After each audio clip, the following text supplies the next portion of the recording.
प्यारे बच्चों नमस्कार, मैं शिवम एक बार फिर स्वागत करता हूँ आपका विद्यारंभ अकेडमी में। तो बच्चों, आज हम अगली क्लास में चर्चा करते हैं त्रिभुजों की समरूपता के बारे में। ठीक है बच्चों, अब त्रिभुजों की समरूपता, इसके पहले समरूपता का कॉन्सेप्ट हम पिछले वीडियो में देख चुके हैं। ठीक, अगर आप उस वीडियो को नहीं देखें हैं तो उसको जरूर देखें। उसमें समरूपता क्या होती है और कौन कौन सी कौन कौन से त्रिभुज आपस में समरूप होते हैं, वृत्त कौन से समरूप होते हैं, ये सब चीजें हमने उसमें डिस्कस किया है। तो आज हम त्रिभुजों की समरूपता की बात करते हैं कि दो त्रिभुज समरूप कब होते हैं। हम जानते हैं, हमने कल पढ़ा था कि जो इक्विलेटरल ट्रायंगल यानी कि समबाहु त्रिभुज होते हैं वो हमेशा समरूप होते हैं। समबाहु त्रिभुज हमेशा समरूप होते हैं। अगर हम किसी भी त्रिभुज की बात करें, वो दो त्रिभुज हमेशा समरूप कब होते हैं, तो उसके लिए बच्चों दो कंडीशन है। यहाँ पे देखें आप, ए बी सी एक त्रिभुज है, दूसरा त्रिभुज डी ई और एफ, दो त्रिभुज हमने यहाँ पे लिखा है। अब उसमें समरूपता की दो शर्तें होती हैं। पहली शर्त क्या है कि दो त्रिभुज समरूप तब होंगे यदि उनके संगत कोण क्या हो, बराबर हो। संगत कोण का मतलब कोण ए बराबर होगा कोण डी के, और कोण बी बराबर होगा कोण ई के, कोण सी बराबर होगा कोण एफ के।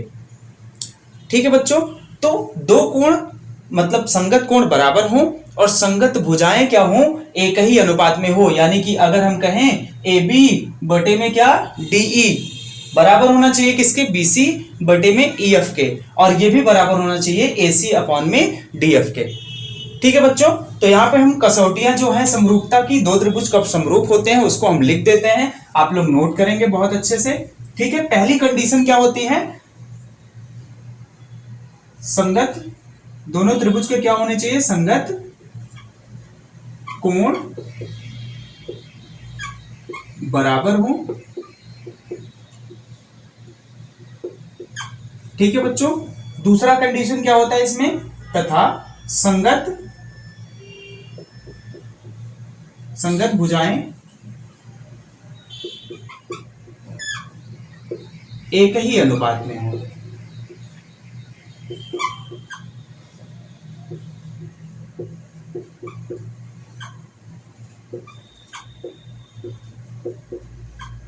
ठीक है बच्चों, पहली कंडीशन क्या है, संगत कोण बराबर हो। यानी कि क्या होगा, कोण, अगर हम बात करें संगत कोण, कोण ए का संगत कोण कोण डी है, कोण ए बराबर होने चाहिए बच्चों कोण डी के। दूसरा, कोण बी बराबर होना चाहिए किसके, कोण ई के बराबर होना चाहिए। Angle B is equals to angle E. और कोण सी किसके बराबर होना चाहिए, बराबर होना चाहिए बच्चों कोण एफ के बराबर होना चाहिए। ओके, ठीक। तथा संगत भुजाएं एक अनुपात में हो। संगत भुजाओं का मतलब ए बी की संगत भुजा कौन सी है, डीई है। इसका मतलब क्या है, हम लिख सकते हैं ए बी बटे में डी ई, ये किसके बराबर होना चाहिए, बीसी बटे में ई एफ के। और ये किसके बराबर में होना चाहिए बच्चों, एसी अपॉन में डी एफ के, एसी अपॉन में डी एफ के। ठीक है बच्चों, यही दो कसौटियां हैं कि जब कोई दो त्रिभुज समरूप होते हैं। ठीक है, चलिए हम आगे एक एग्जांपल लेकर के समझते हैं कि कैसे त्रिभुजों की समरूपता को दर्शा सकते हैं। ठीक, जैसे बच्चों ये क्वेश्चन है, ये इसमें कह रहा है कि angle A equals to 70 degree, angle D equals to 70 degree, angle B equals to कितना है 50 डिग्री, और एंगल एफ इक्वल्स टू दिया है 60 डिग्री। कह रहे हैं कि दर्शाइए कि ये दोनों त्रिभुज एक दूसरे के समरूप हैं। तो बच्चों हम कैसे दर्शाएंगे, हम क्या जानते हैं कि त्रिभुज के तीनों अंतःकोणों का योग कितना होता है, 180 डिग्री होता है। हम लोग सब पढ़ चुके हैं। तो त्रिभुज के तीनों अंतःकोणों का योग 180 डिग्री होता है। अगर ए जो है 70 डिग्री है और बी कितना है 50 डिग्री, तो सी कितना होगा, अगर ये 70 ये 50, तो इन दोनों को जोड़ेंगे तो 120 डिग्री हो जाएगा। और ये हमारा कितना डिग्री निकल के आएगा, 60 डिग्री।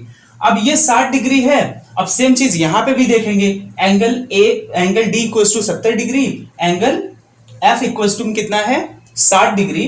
तो हम यहां पे इसको निकालेंगे तो एंगल ई निकल के आएगा 50 डिग्री। ठीक है बच्चों, तो हम क्या करेंगे, दर्शाएंगे क्या, इसको दर्शाना है कि ये दोनों समरूप हैं। तो यहां पे देखिए, अगर हम कहें एंगल ए बराबर कितना है 70 डिग्री, दोनों एंगल बराबर है, इसका मतलब एंगल डी लिख देंगे, ये बराबर है किसके, 70 डिग्री के। तो दूसरा अगर हम देखें एंगल बी बराबर है किसके, एंगल ई के बराबर है, और ये कितना है 50 डिग्री। और तीसरा अगर हम देखें तो एंगल सी बराबर है किसके, एंगल एफ के, और ये कितना है बच्चों 60 डिग्री है।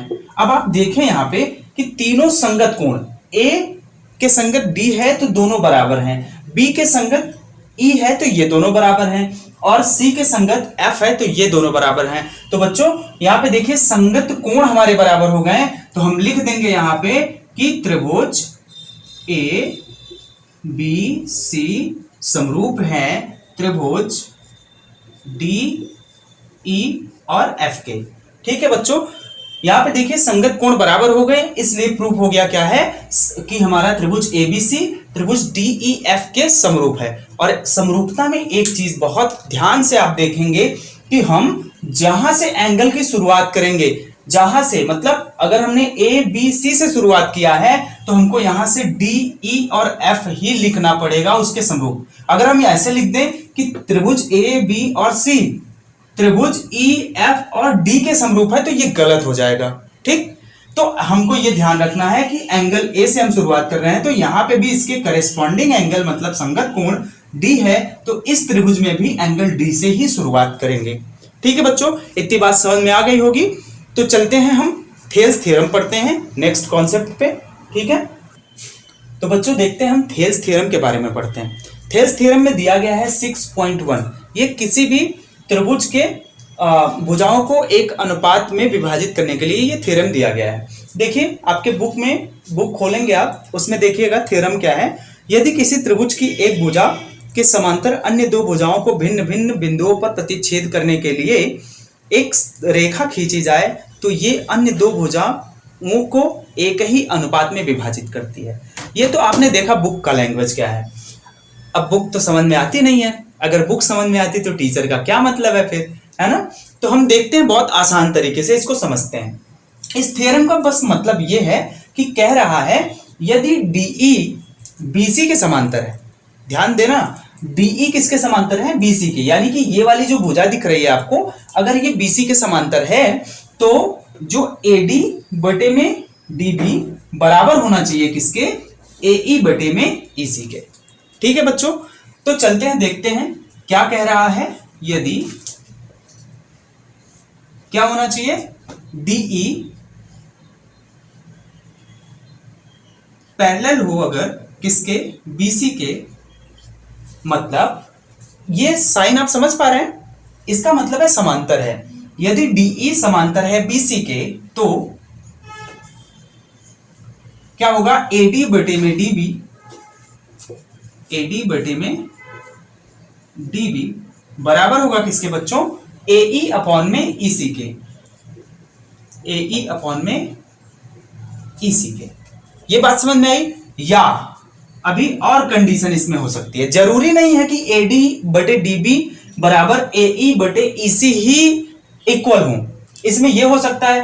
देखो ध्यान से, पहले हम बड़ी वाली भुजा ले लेते हैं, जैसे ए बी बटे में यहां वाली छोटी वाली भुजा ले लिए एडी।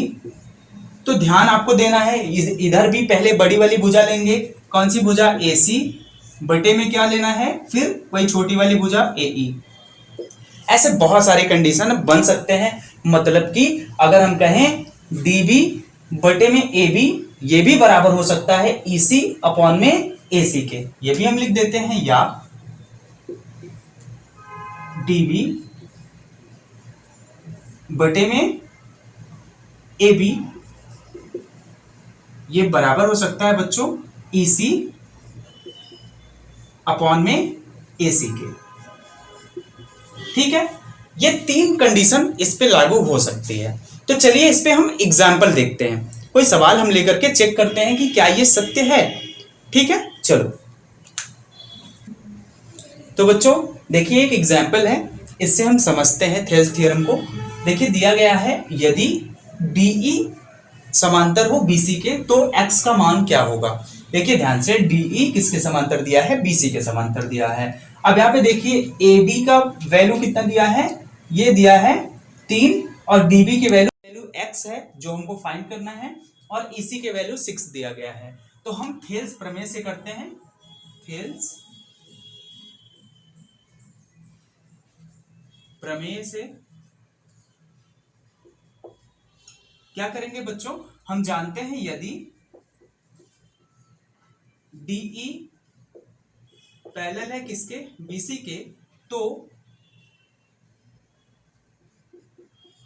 क्या होगा बच्चों, AD बटे में DB ये बराबर होगा किसके, AE बटे में EC के। अब वैल्यूज को हम रख देंगे बच्चों, वैल्यूज रखेंगे तो AD की वैल्यू कितनी है 3 अपॉन में BD की वैल्यू कितनी है बच्चों 4.5, ये बराबर है AE की वैल्यू बच्चों x है और EC की वैल्यू कितनी है बच्चों 6 है। ठीक है बच्चों, कोई दिक्कत नहीं आता।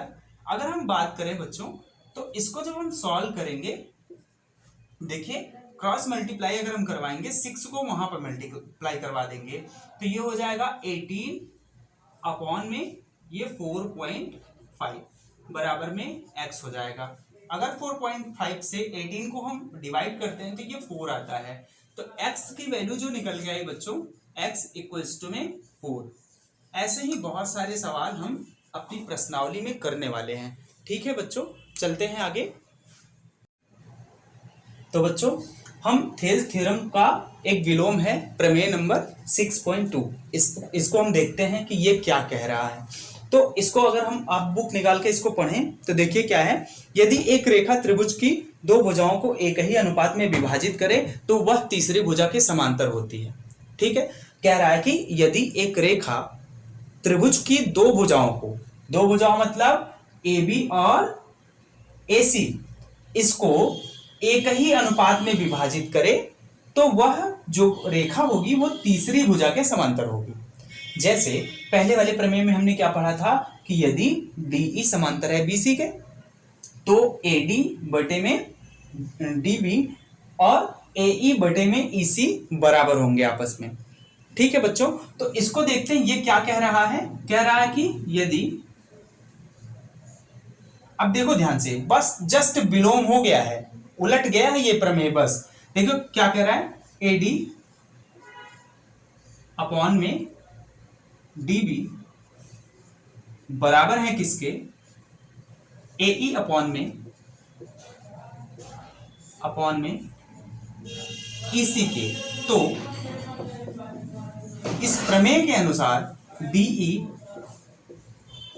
समांतर होंगे BC। ठीक है बच्चों, ये प्रमेय नंबर 2 था। मैं ये उम्मीद कर सकता हूं कि आप इस प्रमेय को अब नहीं भूलेंगे।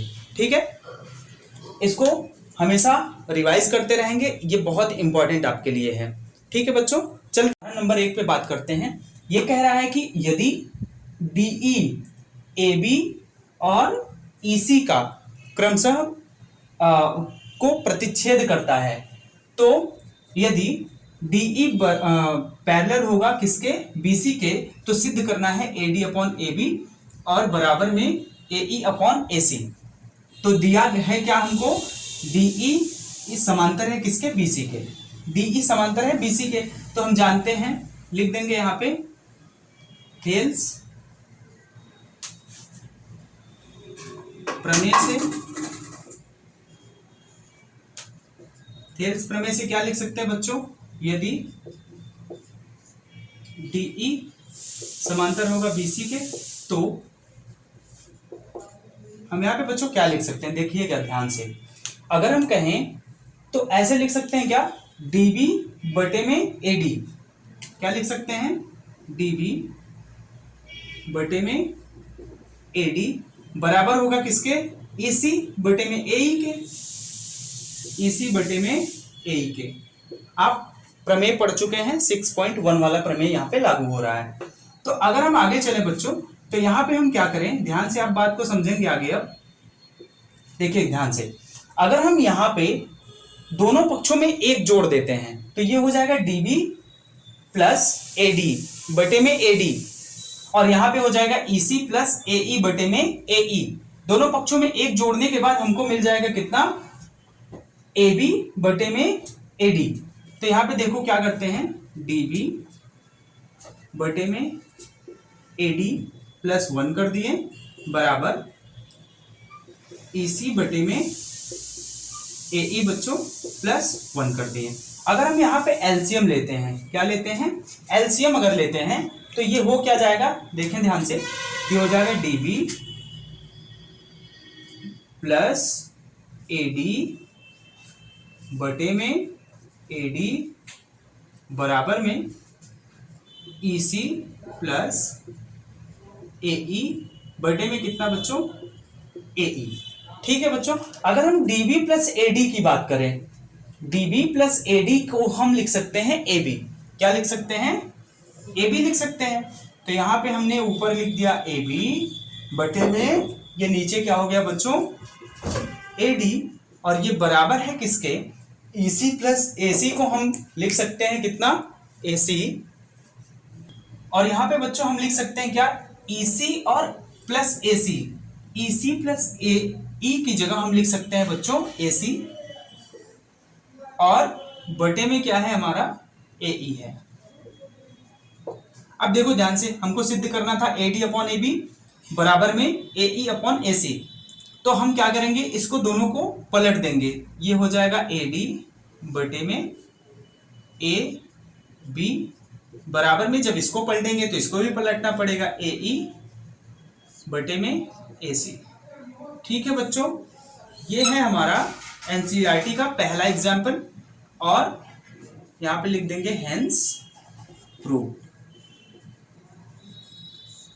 ठीक है बच्चों, अब हम क्या करेंगे, अगला जो वीडियो हमारा आएगा उसमें हम 6.2 एक्सरसाइज जो इंपॉर्टेंट क्वेश्चंस हैं, अब इसमें जो है आप 2 एग्जाम्पल और बचते हैं, आप घर पे ट्राई करेंगे, और उसके बाद में हम 6.2 पूरा एकदम अगले वीडियो में कवर करने वाले हैं। और किसी भी प्रकार की क्वेरी अगर आपको है 9 से लेकर के 12 तक किसी भी मैथ्स में, आप कमेंट कर सकते हैं। और हमारे साथ जुड़े रहने के लिए बहुत बहुत धन्यवाद। मिलते हैं अगले वीडियो में। जय हिंद।